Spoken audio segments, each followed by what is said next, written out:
This is Rupali और हम sustainable development goal के पॉइंट्स देख रहे थे, जहाँ हमने SDG के पॉइंट्स जो थे 1 to 5 देख लिए थे। 1 to 5 अगर मैं बोलूँ एज अ रिवीजन कि पहले नंबर पे हमारा पॉवर्टी था, दूसरे नंबर पे जीरो हंगर से रिलेटेड था, जो तीसरे नंबर पे था वो गुड हेल्थ से रिलेटेड था, जो फोर्थ नंबर पे हमारा पॉइंट था वो एजुकेशन से रिलेटेड था, फिफ्थ नंबर पे पॉइंट जो था वो जेंडर इक्वालिटी की बात कर रहा था, सिक्स नंबर जो पॉइंट था वो वाटर से रिलेटेड था, और 8 नंबर की मैंने बात नहीं की थी, बट हमने इससे रिलेटेड क्वेश्चन PYQ देखे हुए थे, ठीक है। और उसके बाद 9 10 का भी मैंने नहीं बोला था, उसके 7 नंबर पे मैंने बोला था, मुझे जस्ट अभी अभी याद आया। जो 7वें नंबर पे था वो एनर्जी से रिलेटेड था, 7 करोड़ करके ऐसे करके कुछ एग्जांपल मैंने बताया था, जो इलेक्ट्रिक बसेस वगैरह चल रही है, ठीक है। तो और 8 नंबर पे जो था वो डिसेंट वर्क से रिलेटेड था, इसके ऊपर मैंने वीडियो नहीं बनाया है। और जो 9th है वो भी मैंने नहीं बनाया है।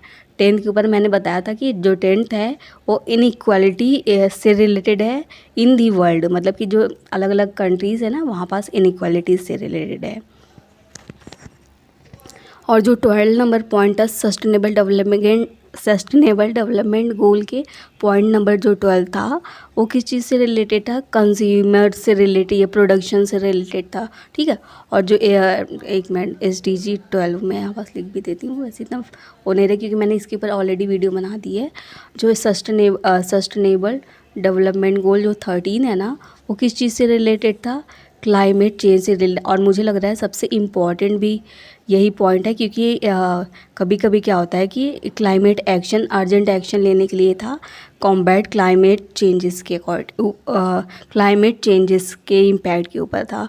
तो SDG 13 था। अभी हम क्या काम करेंगे, सस्टेनेबल डेवलपमेंट गोल 16 को देखेंगे, ये 17 को देखेंगे पहले, उससे फिर हम वैसे ही उसी पैटर्न पे आएंगे कि क्या बोलते, जैसे अगर जो लोग मुझे जानते होंगे या फिर जो मेरे दोस्त लोग होंगे, है ना, उन्हें मेरा बर्थडे पता होगा। बर्थडे से मैं क्यों रिलेट करा रही हूँ, क्योंकि जनरली मैं क्या काम करती हूँ, बर्थडे से रिलेट कर, इससे क्या होता है आगे पीछे थोड़ा सा हमें याद हो जाता है ना, कि कितने टाइम ड्यूरेशन या पहले ऐसे करके। तो होता क्या है कि जो मेरा बर्थडे होता है वो 16 तारीख को होता है ना, 16 तारीख को होता है। और उसके साथ साथ एक होता है मटेरियलिस्टिक वैल्यू और एक होता है नॉन मटेरियलिस्टिक वैल्यू, है ना, मटेरियलिस्टिक और non materialistic value. Non materialistic ये मैं क्यों बोल रही हूँ अभी आप पता चल जाएगा, मटेरियलिस्टिक वैल्यू, है ना। तो इससे क्या होता है कि मैं जनरली इस चीज़ पे, ये जो सेकेंड वाला हमारा पॉइंट है ना, इसके ऊपर ज़्यादा फोकस करती हूँ। नॉन मटेरियलिस्टिक वैल्यू में भी मैं सबसे ज़्यादा पीस को प्रायोरिटी देती हूँ। पीस हो गया है या जस्टिस हो गया है।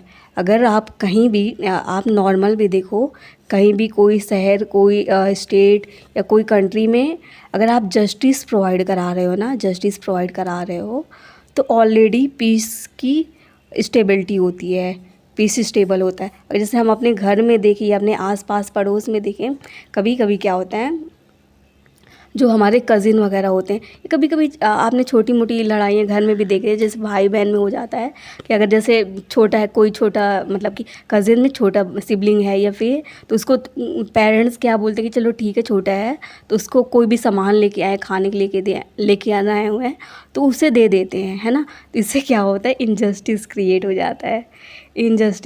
जाता है ना। अगर बड़ा वाला समझदार है, बड़ा वाला कज़िन या सिबलिंग है ना, तो वो इतना ज़्यादा कुछ बोलता नहीं है। लेकिन जहाँ इनजस्टिस हुआ वहाँ पीस तो रहेगा नहीं ना, पीस भी डिस्टर्ब हो जाएगा।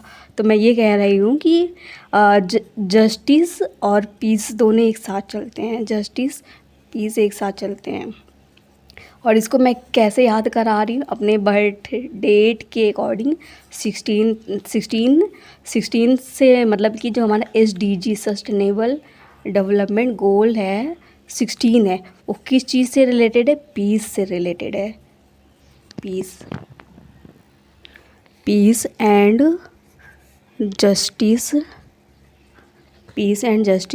Strong institution.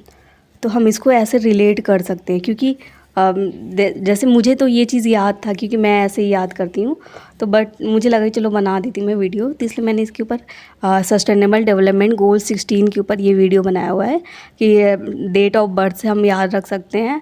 और एक चीज़ ये इससे भी हम मतलब कि 16 से हम रिलेट कर सकते हैं, 16 सितंबर है ना। एक तो 16 हो जाएगा हमारा सस्टेनेबल डेवलपमेंट गोल जो पीस को डिनोट करता है। दूसरा क्या होता है, 16 सितंबर को इंटरनेशनल ओज़ोन डे मनाया जाता है। इंटरनेशनल ओज़ोन डे मनाया जाता है, 16 सितंबर को ही मनाया जाता है। तो इससे भी हम रिलेट कर सकते हैं कि मतलब कि अगर जितने कंट्री हैं वो आपस में पीस बना के रखेंगे, जस्टिस प्रोवाइड कराएंगे, तो और भी चीज़ें अच्छी हो सकती हैं। नहीं तो ओज़ोन लेयर कैसे इम्पैक्ट करेगा अगर ज़्यादा मतलब क्लाइमेट चेंज में क्या बोले कंट्रीब्यूट करेंगे तो लड़ाई झगड़ा होगा, फिर पीस अपने आप ही वो ख़राब हो जाता है कंट्रीज़ के बीच में। तो हम ऐसे याद रख सकते हैं। इससे रिलेटेड ऐसा कुछ मुझे समझ नहीं आ रहा था, तो इसको आप प्लीज़ ये याद करने का वो करना। ठीक है, थैंक यू।